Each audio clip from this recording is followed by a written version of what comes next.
विरोधी पक्षनेते राहुल गांधींसह काँग्रेसच्या खासदारांना ताब्यात. पेपरफुटी विरोधात केंद्र सरकारवर काँग्रेसचा हल्लाबोल. नवी दिल्ली.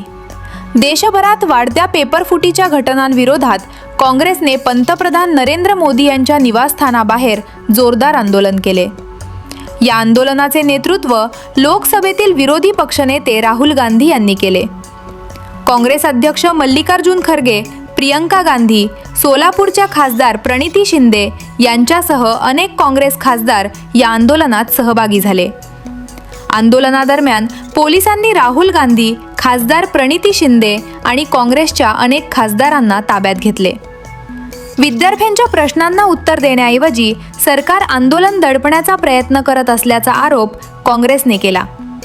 नीटसह विविध परीक्षांमधील पेपरफुटीमुळे लाखो विद्यार्थ्यांचे भविष्य धोक्यात आले असून या प्रकरणाची नैतिक जबाबदारी स्वीकारत पंतप्रधान नरेंद्र मोदी, केंद्रीय गृहमंत्री अमित शहा आणि केंद्रीय शिक्षण मंत्री धर्मेंद्र प्रधान यांनी राजीनामा द्यावा अशी मागणी राहुल गांधी यांनी केली.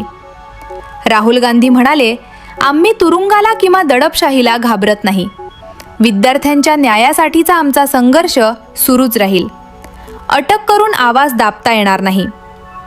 काँग्रेसने जंतर मंतर येथे आंदोलन करणाऱ्या विद्यार्थ्यांवर झालेल्या कथित लाठीमार आणि अश्रुधुराच्या वापराचाही तीव्र निषेध केला.